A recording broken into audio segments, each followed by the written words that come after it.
Zainas Nasi Muslim Contemporary #Indah di Hati. Lin Arifin temani anda di #ZainOTD ataupun #Zayan of the Day. Alhamdulillah, terima kasih kepada anda yang masih lagi kekal setia bersama dengan Sis Lin. Terus menjaga SOP kalau anda berada di luar untuk kita putuskan rantaian COVID-19. InsyaAllah untuk kita kawal juga wabak COVID-19 ni kepada keadaan yang lebih terkawal. Dan macam Lin janjikan tadi, kita hari ini bersama dengan orang kata Hari Jantung Sedunia untuk sembang sehat ataupun gaya hidup sehat kita hari ini. Kita nak bercakap mengenai penyakit jantung membunuh secara senyap dan kita bersama dengan sekarang ini Dr. Johan Rizwal Ismail, perunding kardiologi MAA Medicare Cardiac Diagnostic Center bersama dengan kita hari ini. Assalamualaikum doktor. Waalaikumsalam warahmatullahi wabarakatuh. Doktor ni busy ya. Jadi kita dapat dia hari ni terus kita interview mengenai penyakit jantung ni. Okey. Memang kadang-kadang doktor banyak kita dengar pesakit jantung ni memang tiba-tiba je kat mana-mana mereka berada je boleh terjadi dan membunuhlah secara senyap. Jadi bersama dengan Hari Jantung Sedunia ni kan, Lin nak tahu apa sebenarnya tujuan sebenar Hari Jantung Sedunia ni doktor? Okey, bismillahirrahmanirrahim. Sebenarnya Hari Jantung Sedunia ni disambut pada 29 September pada setiap tahun lah. Masya-Allah. Jadi tujuannya adalah memberi pengetahuan mengenai penyakit jantung tu sendiri. Macam mana kita nak mencegah dan merawat penyakit jantung. So, setiap tahun ada tema-tema penyakit Hari Jantung ni. Pada tahun ni kita menggunakan tema Use Heart to Connect. So, maksudnya kita nak gunakan influence daripada media, influence daripada media Instagram, Twitter. Macam mana kita nak menyebarkan pengetahuan untuk mencegah penyakit jantung dan merawat penyakit jantung. Okey, itu dia kan tujuan sebenar Hari Jantung Sedunia ni, masya-Allah, yang akan disambut pada 29 September 2021 ni. Okey, dan penyakit kardiovaskular yang dikatanya kait dengan sakit jantung ni lah adalah merupakan punca kematian nombor 1 di dunia. Sebenarnya kejap lagi doktor, boleh tak doktor kongsikan apa sebenarnya yang dimaksudkan dengan penyakit kardiovaskular ni? Kejap je lagi. Lain dulu Biru Malam, Cap E juga Amir Masdi, Zainas Nasi Muslim Contemporary #Indah di Hati. Zainas Nasi Muslim Contemporary #Indah di Hati. Masih lagi Lin Arifin temani anda di #ZainOTD ataupun Zayan of the Day. Masih lagi saya bersama dengan Dr. Johan Rizwal Ismail, perunding kardiologi MAA Medicare Cardiac Diagnostic Center. Hari ini bercakap mengenai penyakit jantung membunuh secara senyap bersempena dengan Hari Jantung Sedunia yang kita akan sambut pada 29 September ni. Okey. Jadi doktor macam Lin tanya tadi kan, penyakit kardiovaskular ni adalah orang kata merupakan punca kematian nombor 1 di dunia. Jadi apa sebenarnya kalau boleh doktor kongsikan yang dimaksudkan dengan penyakit kardiovaskular ni? Ramai kita tak tahu kan, macam ada scientific term dia dan sebagainya. Boleh doktor? Betul Lin. Penyakit kardiovaskular ni merupakan punca kematian yang paling tinggi di dunia. Kalau kita tengok dalam statistik di dunia, lebih kurang 32% kadar kematian setiap tahun di dunia adalah disebabkan penyakit jantung. Dan di dunia sendiri kita ada pesakit jantung kardiovaskular ni seramai 520 juta. So majoriti rakyat di dalam dunia ni mempunyai penyakit jantung kardiovaskular. Okey, maksud penyakit kardiovaskular ni dia adalah penyakit yang melibatkan jantung tu sendiri dan penyakit yang melibatkan salur darah yang memberikan supply kepada jantung ataupun memberikan oksigen kepada jantung tu.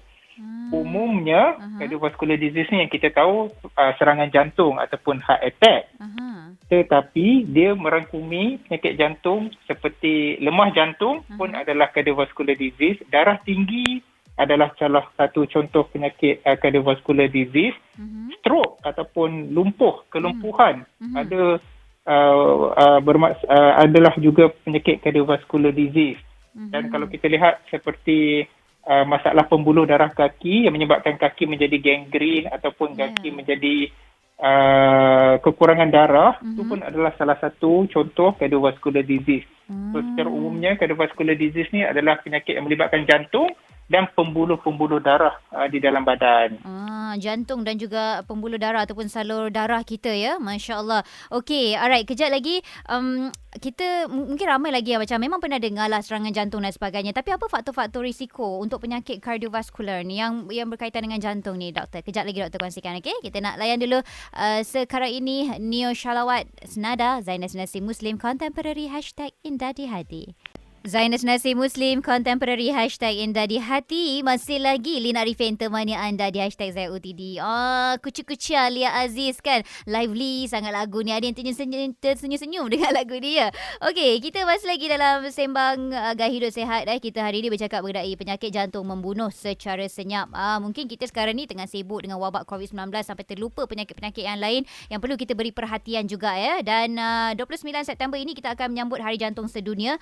Jadi kita bersama dengan Dr. Johan Rizwal Ismail, Perunding Kardiologi MAA Medicare Cardiac Diagnostic Center, bercakap mengenai sakit jantung ni Dan tadi kita dah kongsikan dah apa tujuan sebenar Hari Jantung Sedunia ni, apa punca-punca apa orang kata kardiovaskular ni, punca kematian dan apa yang dimaksudkan dengan penyakit kardiovaskular. Kemudian doktor, apa yang boleh menyebabkan ataupun apakah faktor-faktor risiko untuk penyakit kardiovaskular yang berkaitan dengan jantung ni doktor sebenarnya? Okey Lin, terima kasih. Risiko untuk penyakit jantung kita boleh klasifikasikan sebagai ada faktor yang boleh ubah, ada faktor yang kita tak boleh ubah. So faktor yang tak boleh ubah seperti genetic factor, seperti keturunan, faktor yang tak boleh ubah. Tapi faktor risiko yang boleh ubah yang paling penting sekali adalah merokok, kencing manis, darah tinggi, tahap kolesterol yang tinggi, berat badan yang berlebihan ataupun obesiti dan juga stres. Ni adalah faktor-faktor risiko yang kita nampak memberikan kesan kepada seseorang itu mudah untuk mendapat serangan jantung. Okey, alright. Jadi macam mana cara kita nak cegah penyakit jantung ni?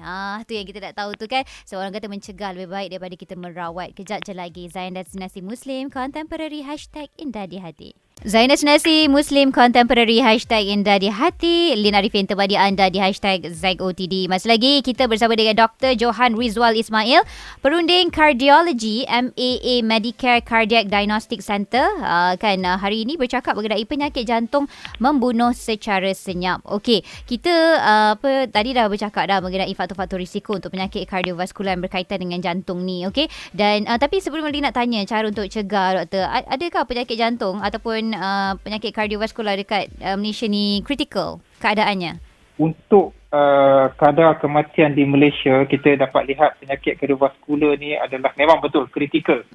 Kalau kita tengokkan daripada statistik, purata kematian disebabkan oleh penyakit kardiovaskular ataupun penyakit jantung sendiri lebih kurang 50 satu hari. Setiap hari ada 50 orang akan meninggal disebabkan serangan jantung. Pada 2018 sahaja, lebih kurang 15% kematian di negara kita daripada seluruh kematian, 15% sahaja serangan jantung. Pada tahun 2020, daripada 15% meningkat kepada 18%. Jadi kalau kita tengok peratusan kematian penyakit jantung ni semakin tahun semakin meningkat. Memang kritikal. Allahu Akbar. Uish, itu satu nombor yang tinggi tu doktor. Okey. Ya. Okeylah, sebab itulah kita perlu mencegah. Bagaimanalah kita nak mencegah? Kita tak nak, yelah orang kata mencegah lebih baik daripada merawat kan. Cegahan macam mana cara dia yang sebenarnya doktor? Alhamdulillah, bagusnya mengenai penyakit-penyakit kita kata non-communicable disease ni, dia boleh dicegah. 90% daripada penyakit-penyakit kardiovaskular ni boleh dicegah dengan cara lifestyle modification. Maksudnya kita kawal kita punya kehidupan seharian, kita aktif dalam kehidupan seharian, exercise seperti 3 atau 4 kali seminggu selama 40 minit boleh membantu untuk menguatkan jantung. Kalau kurang daripada itu doktor? Doktor, kalau kurang daripada itu boleh ke?